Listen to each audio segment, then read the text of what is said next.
Breaking news. దండకారణ్యంలో భద్రతా బలగాలకు సింహ స్వప్నంగా మారిన Maoist కీలక నేత మద్వే హిడ్మాకు చెక్ పెట్టేందుకు రంగం సిద్ధమైంది. ఇప్పటికే హిడ్మాను పట్టుకునేందుకు ఛత్తీస్గఢ్, బీజాపూర్ జిల్లాలో స్పెషల్ ఆపరేషన్ చేపట్టాయి భద్రతా బలగాలు. ప్రస్తుతం ఏ క్షణంలోనైనా హిడ్మాను పోలీసులు చుట్టుముట్టే అవకాశం కనిపిస్తుంది. సెంట్రల్ ఆర్మర్డ్ ఫోర్సెస్ తో పాటు ఛత్తీస్గఢ్ పోలీసులు జల్లెడ పడుతున్నారు.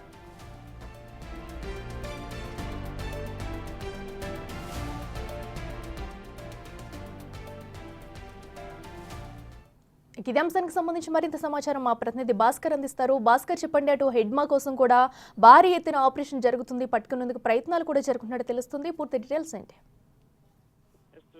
ఇప్పటికే ఛత్తీస్గఢ్ రాష్ట్రంలో మొత్తం కూడా గత 2 రోజుల నుంచి కూడా ఒకసారిగా అడవిలో తుపాకుల మోత మోగుతుంది. ఫలితంగా ఇప్పటి వరకు చూసుకుంటే మాత్రం 30 మంది పైగా మావోయిస్టులను మట్టబెట్టారు సైనిక సిబ్బంది. తాజాగా ఇప్పుడు ఆ ప్రాంతంలో హిడ్మా సంచరించారనే ఒక సమాచారంతో మొత్తానికైతే అత్యాధునిక టెక్నాలజీ తోటి ఆ అడవి పరిసర ప్రాంతం అబూజ్మట్ అడవుల్లో కావచ్చు, మరొక బీజాపూర్, మరొక కాంకేరి పరిసర ప్రాంతం మొత్తం కూడా పోలీసులు మొత్తం కూడా కొన్ని బృందాలుగా ఏర్పడి సుమారు కొన్ని వందల మంది పోలీసులు మొత్తం కూడా చుట్టుముట్టిన నేపథ్యం అవుతుంది. మరోవైపున సిఆర్పీఎఫ్ కావచ్చు, కోబ్రా కావచ్చు, మరోవైపున స్పెషల్ పార్టీ కావచ్చు, డిఆర్జీ బృందాలు ఇట్లా వరుసగా కొన్ని గ్రూపులుగా ఏర్పడి మొత్తానికైతే మొత్తం హిడ్మా కోసం మొత్తం కూడా పోలీసులు అంటే స్థానిక అంటే ఛత్తీస్గఢ్ రాష్ట్ర పోలీసులతో సహా మొత్తం కలిపి అంతా కూడా ఛత్తీస్గఢ్ లో ఇంద్రావతి నది సమీపంలో ఉన్నటువంటి నేషనల్ పార్క్ సమీపం మొత్తాన్ని కూడా అదుపులో తీసుకునే నేపథ్యం అయితే ఉంది. ఫలితంగా చూసుకుంటే మాత్రం మరి కాసేపట్లో ఏ క్షణమైనా సరే హిడ్మాను మాత్రం అదుపులో తీసుకునే అవకాశం అయితే మెండుగా కనబడుతుంది. ఇప్పటికే హిడ్మా అనే సాధారణ వ్యక్తి అయితే కాదు, అతను ఒక మావోయిస్టుల దాంట్లో ఒక కీలకమైనటువంటి నేతగా వ్యవహరిస్తున్నారు, మరొక వ్యూహకర్త. దీంతో పాటు అతను 3 అంచెల భద్రతా వ్యవస్థ కూడా ఉంటుంది.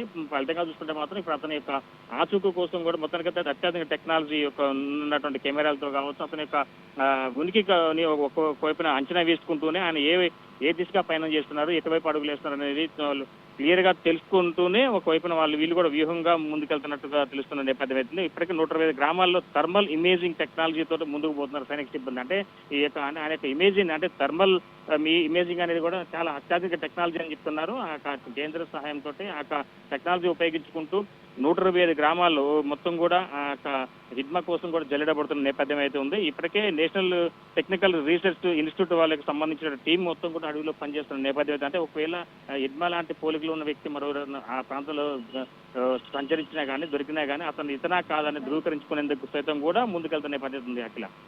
Right Bhaskar, thank you.